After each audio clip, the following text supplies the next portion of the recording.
Welcome, everyone, to A Call for Judgment. Well, this story was shared over on the website. I want to thank the person who shared it with me. I would not have known about it unless they did share it, so that's what's great about the website. Everybody sharing information, interacting with each other. The website, again, it's not about me. It's not about my content. It's a place where people can share information and not be censored, unlike other social media platforms where they're constantly, whether it's Facebook, YouTube, etc., you know the story, constantly censoring people from talking about these topics because, again, this is a communist country now. So the website's a place where people can talk about this, at least for now, until, of course, eventually they shut all websites down that disagree with government because everything's going to be state controlled. So again, I want to thank the subscriber on the website, Truth Seeker, who shares a lot of great information over there, along with everybody else, for sharing this with me. And again, this ties into what we hear and read about in the book of Revelation, in Revelation chapter 9, verse 6, which says, "And in those days shall men seek death and shall not find it, and shall desire to die, and death shall flee from them." So one of the things that we've heard about over the years, which is, everything is a gateway and a path to what their agendas are, right? They're not just going to come out and say, hey, we could be immortal tomorrow. All you got to do is mix yourself with a machine.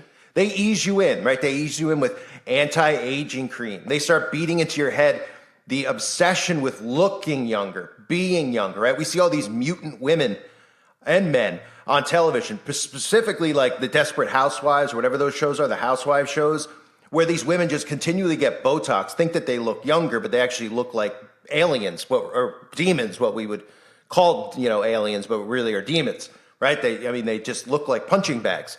And they do this stuff, and then they continue to beat it into people's heads. So more and more women get Botox, more and more women get facelifts, and it's this obsession with de-aging and never aging, right? Well, again, like that quote I read from Revelation, we know that in the end times that they're going to have the capability, which they already probably have, obviously, of mixing human DNA, mixing iron and clay, so to speak, right? Like the Bible talks about the mixing of iron and clay, mixing humans with machines, having the ability to live forever. They've been beating it into people's heads subliminally with de-aging, but also with these other stories that we hear about, being immortal. Oh, well, humans have the ability to live forever. Well, humans have the ability to never get sick. And more people want that, right? And they also constantly beat in a fear of death into people's minds. That's another thing that they do on the other side of it. They make people so fearful of death, even Christians who shouldn't be fearful of death. They do this on purpose, by design, because even Christians are going to be lured into the mixing of iron and clay, the mixing of man and machine. So this was shared on the website, and this is more of the same. This is more of not just that mindset of de-aging and living forever, but also the mindset of blood transfusions with young people. I covered this, and I had a video up. Of course, the video's been scrubbed. Why wouldn't it be? I'll probably upload it to the website so people can see it, because I still have it saved somewhere. I just have to find it. Where a lot of these TV shows have constantly talked about doing blood transfusions, like from The Simpsons to some other shows on HBO, where they've talked about older people getting blood transfusions from young people, and that it will begin the process of de-aging and begin the process of immortality, so to speak. So here's a guy, biohacker, 45, who, by the way, this guy spends $2 million a year trying to de-age himself. When I see this guy, I'm not saying it to make fun. I don't see somebody that looks healthy at all. He actually looks quite ill, which I'll show you in a second here. But this guy's injecting himself with the blood of his teenage son. So it's kind of funny that we're living in a society where we have free speech censored. If you have a difference of opinion with this commie government, you get censored, you get shut down, et cetera, et cetera. But it's okay for a human being to inject themselves with the blood of their own son. Nothing weird about that, nothing creepy about it. So take a look at this guy. He's a biohacker named Brian Johnson. His quest is to turn back the hands of time. You also notice that he has baby blue painted fingernails. I don't know.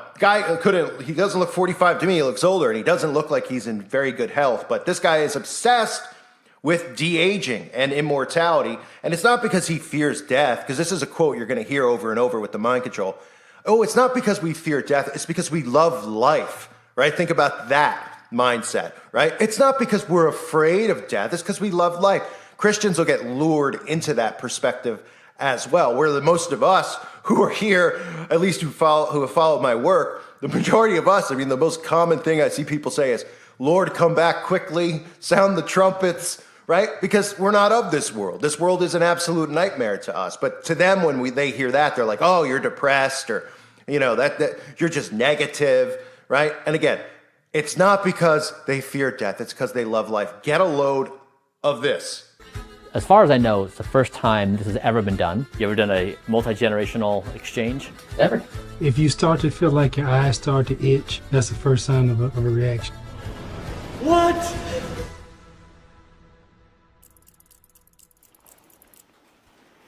Good morning.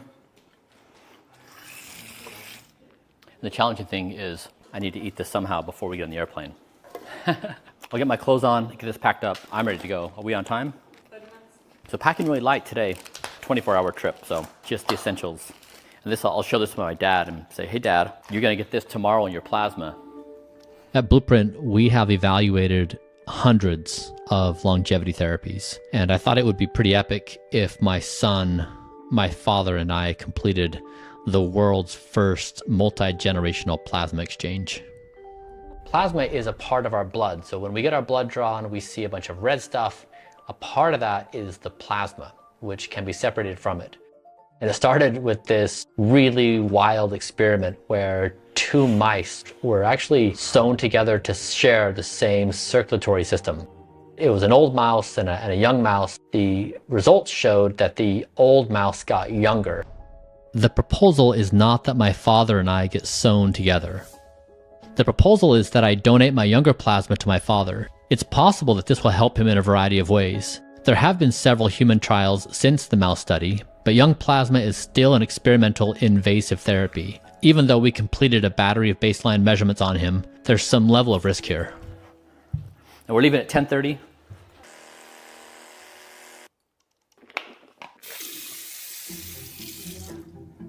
You know what? I might just rep the merch. Nice. A year ago, I was living with my mom in Virginia, and I had grown up in a religion for all my life, but I'd never really been into it. And a couple years back, my dad actually had left the religion, and he was sort of the outsider kept at bay by my siblings and I because he didn't check the religion box, he could not be trusted. He calls himself the world's most measured human. And if you ask him how old he is, well, here's how he explains it. So we can say my left ear is 64. Okay. So I have hearing damage because as a child. My diaphragm strength is age 18. My lung capacity is age 18. My heart is about a dozen different ages, different features of it, but it's collectively about 37. For those of us keeping track the old-fashioned way, he's 45. But he might not be aging like the rest of us because he is doing everything he can to try to slow down growing old. It's an open science experiment. What's the end goal? To demonstrate that we can dramatically slow the rate of aging and reverse the aging that has happened.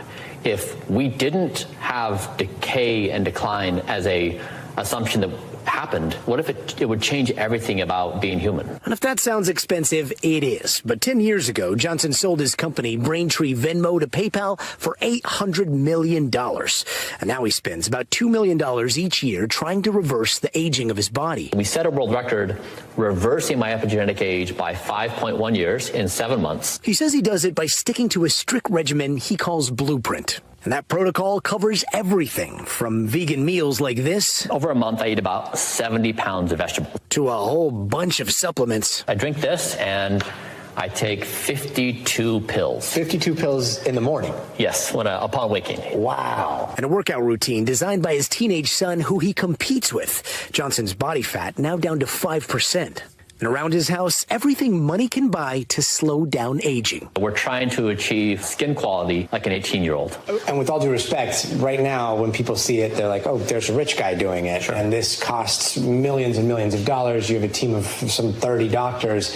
How far away are we from having society, from anyone having access to these types of therapies? My primary objective with Blueprint is not to solve the accessibility problem globally. The objective and the the earliest stages is to show something's feasible. Dr. Nir Barzilai is the director of the Einstein Institute of Aging Research at the Albert Einstein College of Medicine in New York. And he agrees that aging doesn't have to be synonymous with disease and decline. It's the aging that drives the disease. And it's an important concept because if we stop the aging, we stop the disease. And I'm not just talking about one disease. I'm talking about all diseases of aging, or most of them, certainly cardiovascular and cancer and cognitive decline and mortality. Meanwhile, Johnson says he'll keep searching for that 21st century fountain of youth. I don't have a fear of death.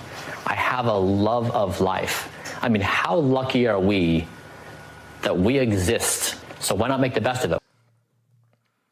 So this guy's on a quest to have eternal youth. And again, I mean, if you looked at him, do you tell me that this guy doesn't look sick at all? I mean, is it just me? Is it because of the hair dye in one of the clips? I don't know. But following a strict diet, which you saw, and a workout regime, the tech mogul has managed to shave off some of the years he's accumulated. I mean, how? I don't know. How he shaved it off by doing some of the things he's done. And again, he's probably already mixed with machine. He's probably already had his DNA genetically modified. But the purpose of all these things, and especially guys like this, you know, he sells his company for $800 million. He's obviously one of these people, one of these wicked elites, right? But they want to subliminally message you and get you into de-aging so they can transition you from de-aging into immortality, into mixing your blood with a genetically modified DNA code, which starts with an M and it ends with an RNA. Right? And we see a lot of the experimentation going on now. So the 45-year-old has revealed that in an effort to find the secret of eternal youth, he's been injected with his teenage son's blood. Nothing illegal, by the way, of that. I mean, how is that not illegal? Having undergone blood transfusions with a stranger in the past, Brian has now done the same with his 17-year-old son and his dad, Richard. The three generations of the Johnsons family traveled to a clinic in Dallas where Richard and Talmage had a liter of their blood removed and converted into a batch of plasma and another of red and white blood cells and platelets. Talmage's plasma was then injected into his father in the hope that it will repair any cellular damage and rejuvenate the blood. Or his blood, excuse me. So you heard him in the clip. He's like, I have the lung capacity of an 18-year-old, but I have an ear of a 64-year-old. Like, huh? Like, what are any of these people actually talking about when they really bring this stuff up? Like they can actually tell, your lung capacity. Somebody who's in great shape can have the lung capacity of an 18-year-old. Someone who's never smoked, someone who exercises every day. You don't need $2 million a year. But again, they'll tell you that they do. And then when you follow, and look into this guy, somehow he's got 250,000 YouTube followers, which, isn't a huge deal. But I mean, people are obviously into this and they're very fearful of death. And the more fearful people become of death, the more that they will seek these things. But as the Bible tells us, these people are going to seek death when they're tormented in the end times. They're going to want death. And there's so much predictive programming with people uploading their consciousness.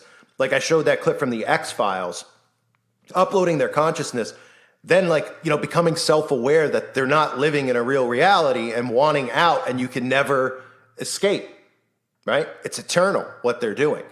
And we know that this technology is already here. So again, just keep an eye on these types of stories. I wanted to share it because it's twofold, right? It's the de-aging immortality mindset, and it's also this very disturbing blood transfusion with young children. This kid's 17, right? It's not that young. But there's tons of predictive programming about doing this.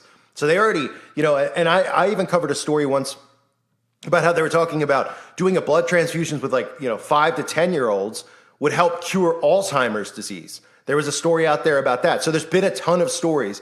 And I cover these things because when you see a pattern and repetition of these stories, whether it's being immortal, constantly de-aging, which, again, they don't just, target women anymore at de-aging. It used to be women, your skin, get rid of your wrinkles, on QVC or Home Shopping Network. You'd always see that crap. It's still probably on there, right? Your wrinkles will go away, and you watch it and you're just like, it looks the same. It's disgusting. They zoom in on the person's face, but they do it with men now.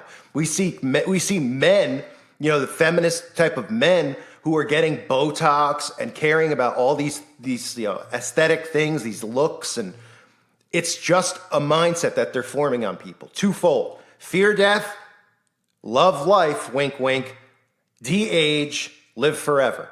And people will fall for this. Christians specifically will fall for this. They're not going to understand it because a lot of preachers, and again, I'm not a preacher, I'm not a minister, this isn't a church. You know, I guess by definition, I'm a quote unquote conspiracy theorist, right? Or conspiracy realist, because this stuff is all true and real. But the church doesn't talk about these types of things. Like, when do you ever hear them talk about, you know, that specific verse and then looking at the technology and what's happening in the world? You don't hear it. So a lot of Christians aren't aware of what they're trying to do. They just kind of look at everything like cupcakes and roses. You know, I see so many Christians. I don't see so many, but when I interact with Christians, you know, they're always just like, oh, you're so you know, you got to be positive. You got to look at, and I'm just like, what Bible are you reading? You know, we're not supposed to be of this world. This place is hell. I mean, and it's manifesting like never before right now with the stuff that's going on all around us, the promotion of Satanism and the devil and glorifying and victimizing Satanists. I mean, you couldn't make this stuff up. It's so insane. You know, we're in a country now where Satan is more revered than Jesus. So these are things that people need to know about. I'm not a ministry, but hopefully, you know, people out there who listen to my channel, I know barely anybody's even here anymore because of what they've done over and over. But I hope they share this type of information with people so they could see, you know, the repetition, the pattern of these types of stories and what they're trying to get you to, right? They can't just come out, again, they can't come out tomorrow and say, hey, you want to be immortal? Come on down to Walgreens and, you know, we'll make you immortal. We'll mix your blood with, you know, with the machine and stuff. They just gradually desensitize you to the advancements in technology, to things like de-aging, fears of death, and then they get you there. And people get deceived that way because they get desensitized and don't see the pattern of how, you know, it's very simple how their mind control tactics work. It's very simple if you actually see it. There's a repetition and a pattern to it.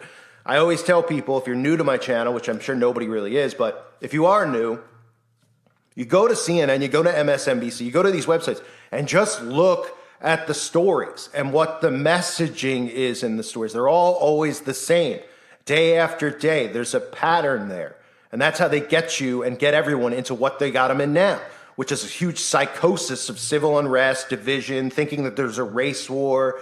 You know, trans people feel like they're threatened and not allowed to live. You know, it's all made up, but they do it to both sides and they get everybody completely just in an uproar against each other, all through a psychosis that they create. And the other side of it is, you know, using programming like this to desensitize you and prepare you for what type of technology is going to be normalized. And then, you know, people are just like, oh yeah, you know, why wouldn't I want to live forever? I don't want to get cancer. I don't want to die. There'll be commercials of, you know, people in hospitals dying and suffering. I guarantee you. And they'll be like, but you don't have to have this. You can avoid all disease if you get this. And people will run and get it, including Christians. So these stories, again, all over the place. I cover them because there's a pattern here and people need to see it. I thank everyone for being here. I thank Truth Seeker for sharing this on the website. I hope to see more people over there. God bless all of you and your families.